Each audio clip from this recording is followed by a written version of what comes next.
Welcome to the Rethink Leadership podcast with me, Jeremy Blaine. I interview leaders, experts and business professionals from around the world who are bringing leadership principles and know-how into the digitally driven 21st century workplace, with focus firmly on the how-to rather than the what. Each episode is in aid of a charity chosen by my guests, and since 2020, we've made donations to over 80 global and local causes. Welcome to the Rethink Leadership podcast with my guest Rochelle Trow, an HR executive, author, leader and coach with more than 25 years of international experience, leading people strategy and transformation across organisations such as Unilever, GSK, Astellas, Takeda and more. After experiencing burnout, Rochelle founded the Change Canvas to help leaders everywhere thrive in high-pressure environments without losing themselves. Something many of us can identify with at the very top. She has just released her second book, Anchored, which brings clarity to complexity and humanity to change for leaders everywhere, with those actions everyone can take to make big changes. We discuss the pressures on leaders today and how many are needing to focus on themselves first and then deeply support others following, when they're ready and when they're able. This also links to a shift from traditional unsustainable corporate people strategies to human-centric strategies that support everyone, including those at the very top. This episode is in aid of Breast Cancer Now, to which we've made a donation as a thank you to Rochelle for joining us. Find out more and get involved at breastcancernow.org. Rochelle, thanks very much for joining me. Please introduce yourself, what you've learned as a leader, and how you've captured this as an aid memoir to others in your book, Anchored, which I should add, congratulations for the launch a couple of weeks ago. Thank you very much, Jeremy, and thank you for having me on the show. Well, what can I say? As somebody who's worked in the corporate world for such a long time, I've clearly learned a lot. But let me start by saying I'm a mom of twin boys who are almost 18. And I have two British short-hair cats, Simba and Lena, so it's like double twins, although the cats were part of a broader litter. I would say as a way of background professionally, I've got about 25 plus years of experience, and let's just say I've stopped counting. I've worked in 7 different organizations, and I've really been privileged to work in some very big global multinational organizations. I have a bit of a different background. I have a retail operational foundation, then moving into HR centers of excellence, and then moving into strategic HR. So I have a little bit of everything. So I'm a well-rounded HR person. I would also say that what's not different, but what adds to my perspective and experiences, I've lived and worked in South Africa, the UK for almost 20 years, and the past 5 or 6 years in Switzerland. If I think about what got me to the book Anchored, I think it would start back in 2019.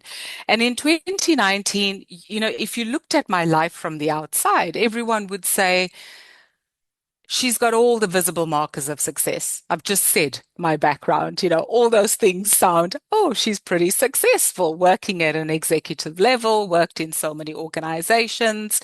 I've got multiple houses in different countries. I've got kids. I've got a husband.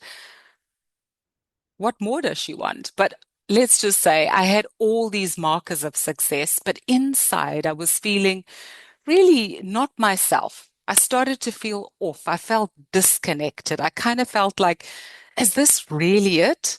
And so I did what every other corporate person does. You go for logic.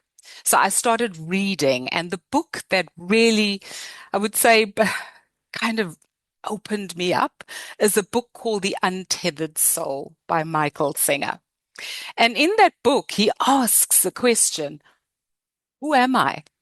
And that question, I sat with it, having read his book 4 or 5 times, and I couldn't answer it. Because at this point, I identified myself with the roles, with my job title, with everything else except myself. And so this started to eat up at me. It's kind of like, well, is this really it? I felt like I was just living on autopilot. I had everything that should make me happy, but I was not happy. So I would say that's what started it. I then wrote a book, my book, called Awakening to Wholeness, A Life Unmasked, which spoke about my journey of answering the question, who am I? And then, of course, the obvious question from a lot of my clients who I coach, from my friends, is like, well, we get your book. It's an aid memoir. You're very reflective. We understand it. We see ourselves in it. But what did you actually do? Long story short, Anchored was born. So I basically reverse engineered what did I actually do, and I wrote about it. So it's as simple as that. And of course, it's my life purpose of you don't need to give up your life to actually feel whole again. And so the book is all about how do you have success without losing yourself? Yeah, I completely understand that. In fact, your story speaks very closely to my own in many ways. And I understand that point where you start losing yourself. And it also leads to your own aha moment, leads you to take a step back from the businesses that we're in, either as an HR professional or as a leader, and start questioning things. So what was it when you kind of looked back where you were working particularly that made you realize that perhaps our traditional corporate approach to people strategy was no longer sustainable for you, never mind anybody else?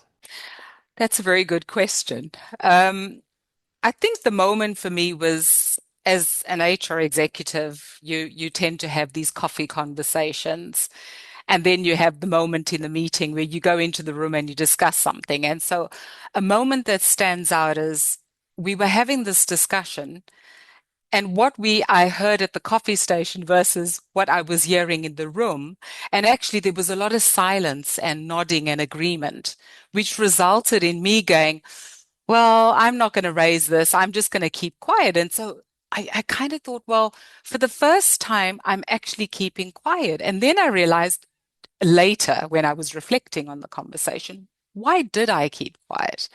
I kept quiet because I was so exhausted from being the one that is constantly raising my hand and going, oh, this quite, because at the end, if everybody else is silent, silence is taken as agreement. Silence is not taken as anything else. And so I went, if I'm at the executive level and I'm not speaking up, what does that say for anybody else? And of course, we were talking about quite an important topic. Now, it's not because we didn't care as a leadership team, but there were consequences to raising and speaking up.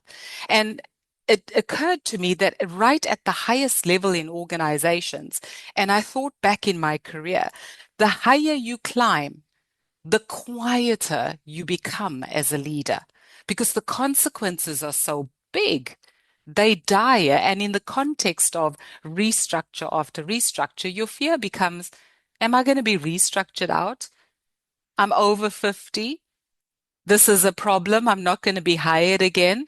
So a lot of people actually keep quiet because they are afraid of the consequences. Now, whether that fear is real or not is a separate issue, but that moment stands out because it was from that point where things started to turn for me.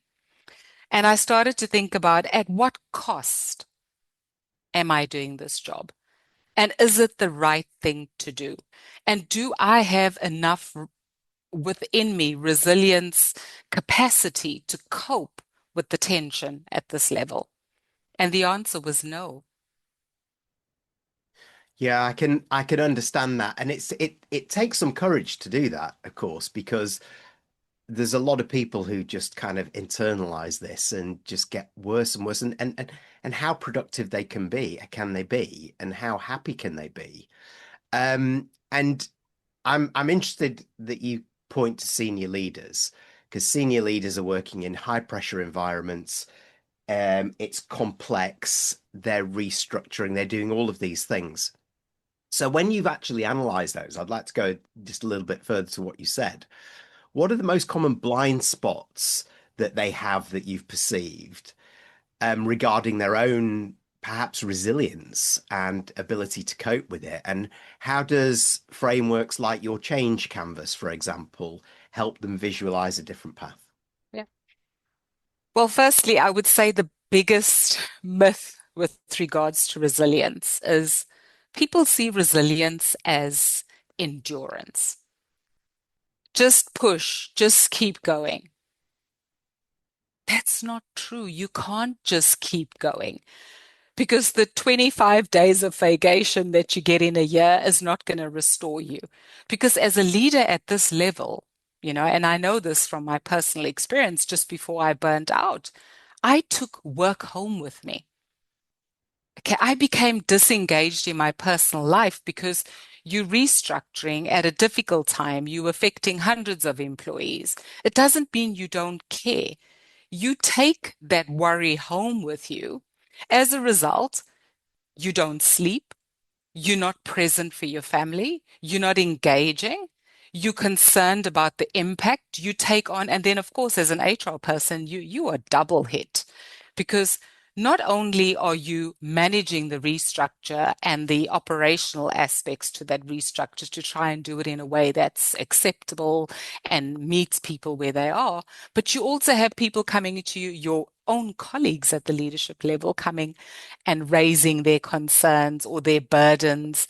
Then you have people below them all coming to HR. We need to talk to HR because we're afraid what's going to happen to our jobs.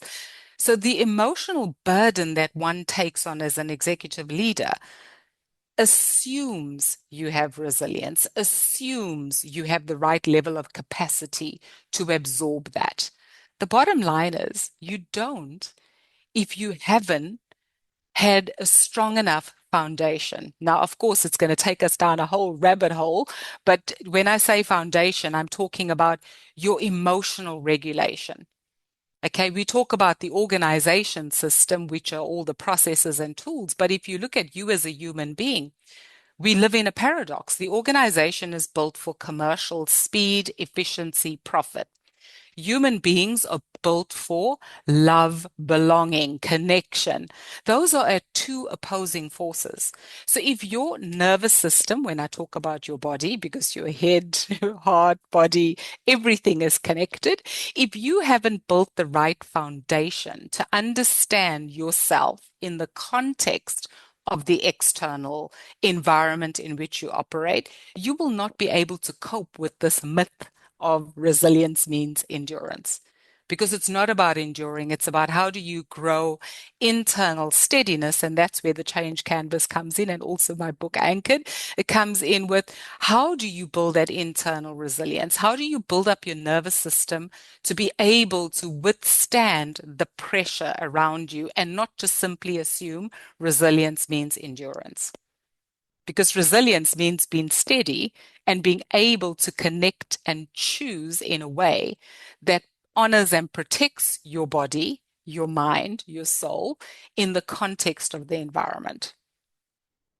I really get that resilience is not endurance. And I also very much agree with the point that you made, Rochelle, that the foundation is that emotional regulation. If we can't regulate ourselves, how on earth can we support, help, lead, manage others at the same time? So this is it. This is almost turning that we first on its head, isn't it? It's like work on me first, then we can go to the we, because in the era that we're working in right now, digital transformation, AI integration, unknown, uncertainty, always on leaders, the question then becomes, how on earth do I also then have enough time to ensure that the human part of my business doesn't become just kind of buzzwords like we're looking after the humanity of our business or whatever? And how do we make that then a part of, the metrics of our organization about how we're looking after others as leaders, but potentially how we're looking after ourselves as well? Yeah, absolutely. Well, I think the first thing is understanding it for what it is. Systems, as when I say system, I'm talking about the organizational system. I mean, if we look at the system, the way the organization is built, it's optimized for speed, efficiency.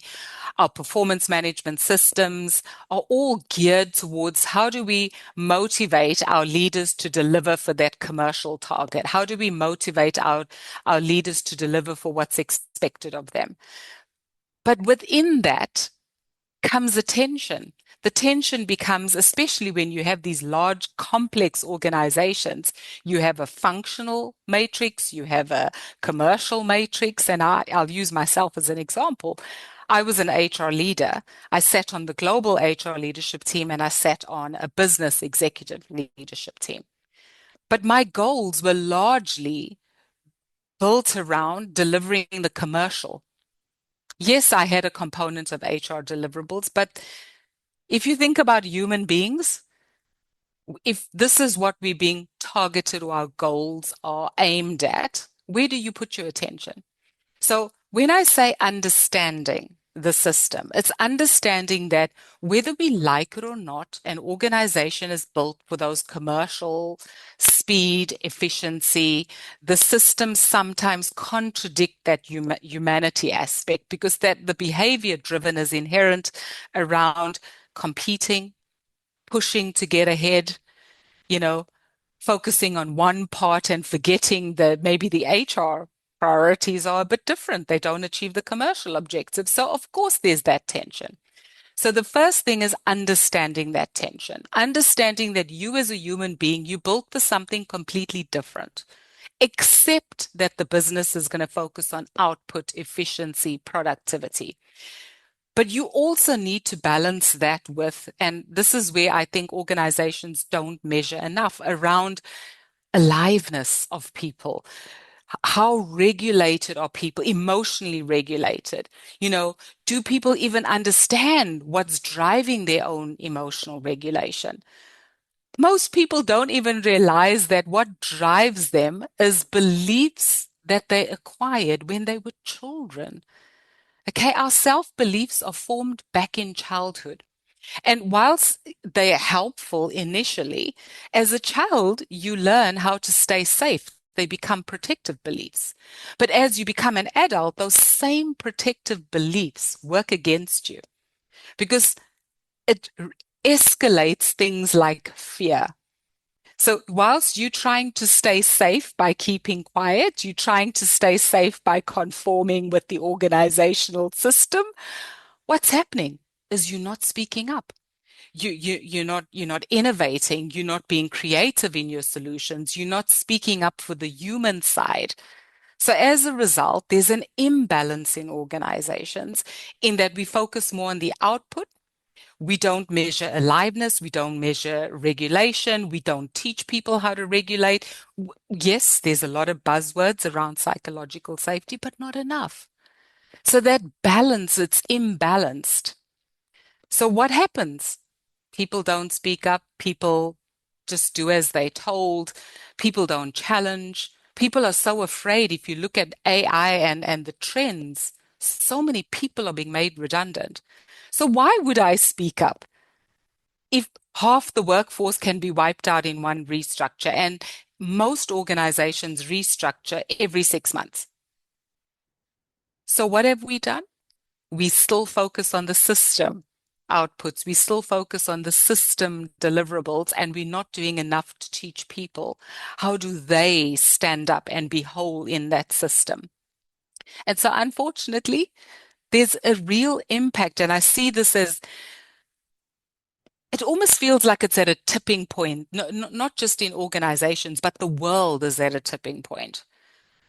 Everything is changing. The world is changing so fast. Look at the geopolitical, the economical situation. Just everything is happening at once. In the past, trends would happen in phases. Now everything is converging. I was reading the World Health Organization's risk report a couple of weeks ago, and I posted on this. Leaders today are faced with continuous change. So imagine this. I'm a leader. I can't even manage what's happening in front of me because there's an imbalance. We focus only on output. We don't focus enough on humanity. And the whole world is spinning. So what do I do? That's exactly where I come in. As somebody who sat in organizations and I thought quite deeply about this, how do we help people ground themselves when the world will not stop, when the organization will not change?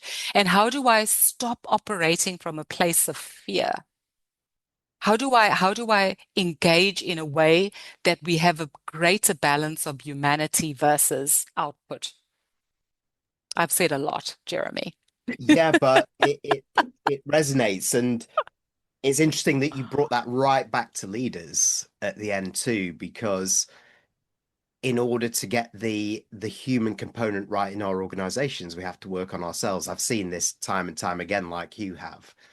And I see leaders aren't coping, and you're right, the system is not evolving at the same rate as change, and not just change, but transformation. Yeah. And leaders, in fact, I did a piece of research last year, which may be of interest, which showed that 4 out of 10 leaders are not confident about leading into the future now.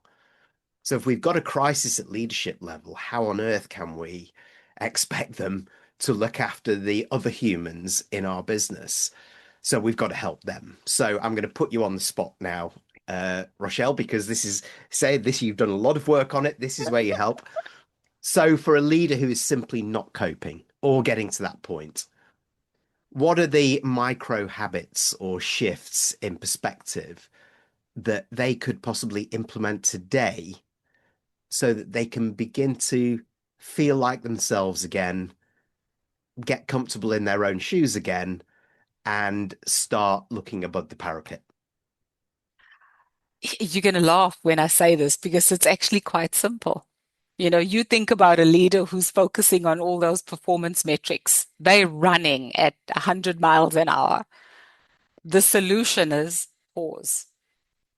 The solution is just simply pause. Notice what is happening inside of you. We are so focused on output that most people I see are literally on autopilot, just like robots.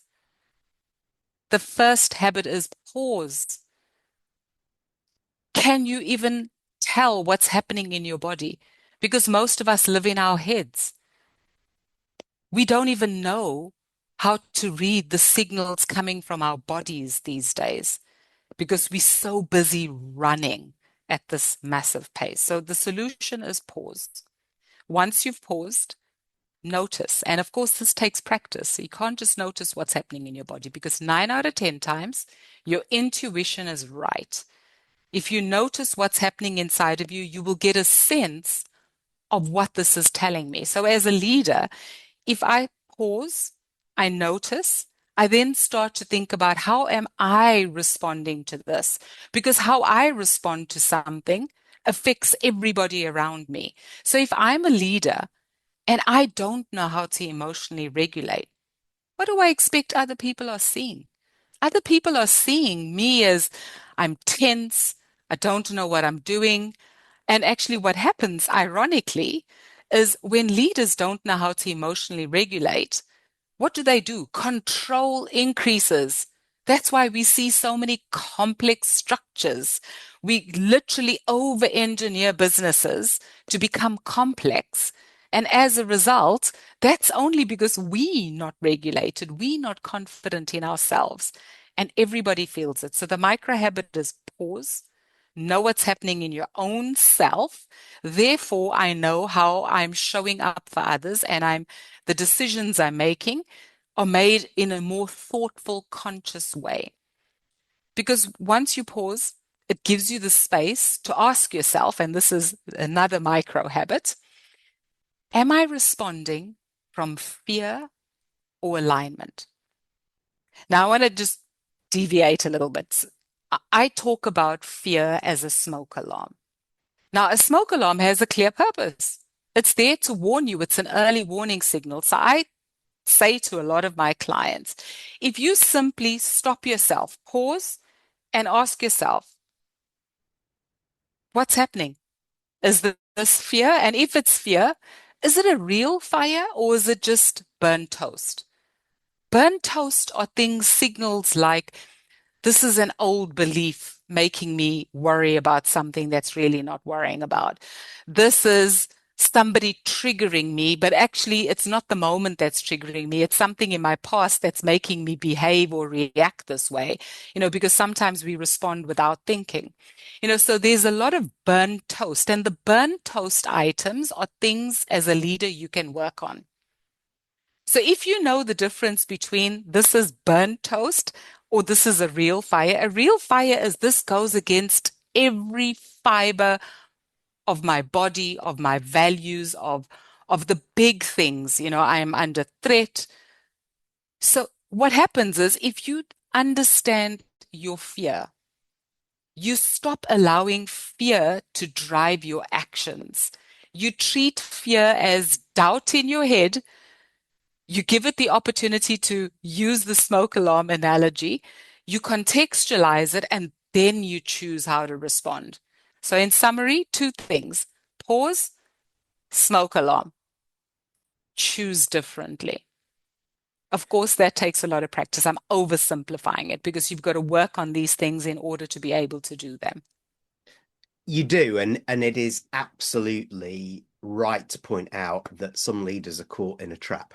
They don't know how to pause or stop this. They know something needs to change, but whatever it is that's going on in their mind, their head, their work, the pressure they're under from others, the pressures they've got at home is that they can't get out of that cycle. And that's where the road leads to complete burnout. And you're not Absolutely. looking after yourself or others. It's no good for anybody. But still a lot of work needs to be done on that, helping leaders maybe be more vocal about how they're feeling. And perhaps maybe you can respond to this, Rochelle. Perhaps actually we need some kind of board governance around this. Do you think?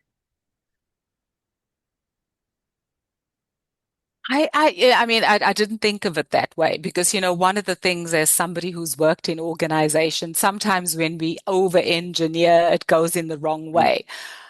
I almost feel like we overcomplicating things in our world. It mm, really boils down to each and every person should take accountability for themselves. If you regulate yourself, if you manage yourself, the outward ripple will change faster than expecting the organization to change, which is why earlier in the conversation I said, understand the context.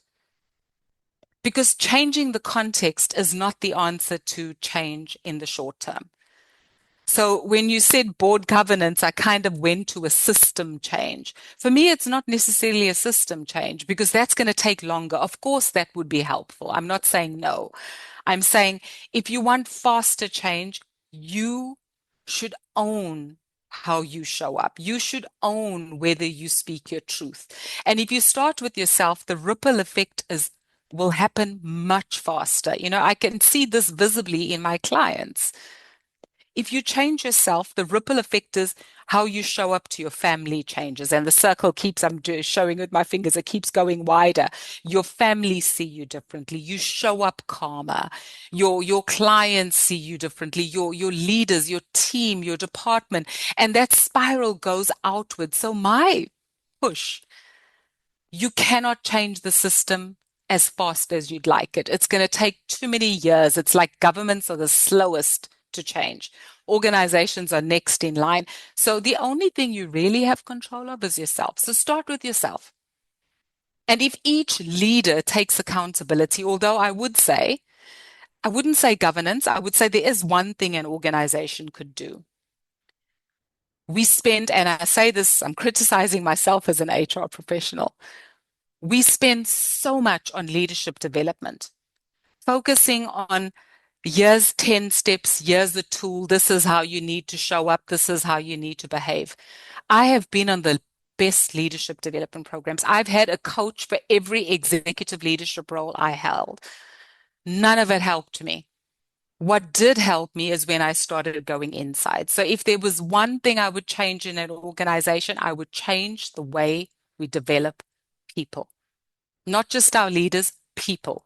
I would focus on turning it towards the individual to help them understand how they can be whole people. Because the more whole people we have, the more people who thrive in organizations, as opposed to today, most people are simply surviving. I like that inside out leadership. Me first, right? Yeah. Well said, Rochelle. So sadly, we have come to the end of this conversation. Although I could go on and on with this. And I'm sure it's the same for those tuning in. So how do they find out more, get hold of your book, and connect to continue the discussion? Well, firstly, on LinkedIn, I post every day. And I'm literally expanding my insights on my book. So, you would get micro habits or tools or things to do from LinkedIn. The other way is I have a RochelleTrow.com. It's simply my name.com, and everything is there. And I've actually built a resource page that's completely free, and that takes, if you've read the book, it helps you go deeper in the book. But if you haven't read the book, it takes you through the journey. But what's important is it's not a 10-step program. It meets people where they are, because each person is unique. And so I would encourage people to look at that, because your starting point would be different. And then, of course, my book's an Amazon bestseller. I'm so excited since I've launched it. It's available on Amazon. And if you go into any bookstore, you could literally ask them to order it for you, because it's been published through Rethink Publishing. So it's widely available. So those are the ways in which you could get in touch with me and learn more. Well, Rochelle Trow, thank you very much for joining me. Thank you, Jeremy. I really enjoyed our short conversation, and I hope that this is helpful to your audience. Thanks for tuning in to the Rethink Leadership podcast with me, Jeremy Blaine. Please like, comment, and support us on your favourite platform, and subscribe to our YouTube channel, where you can watch as well as listen to each episode.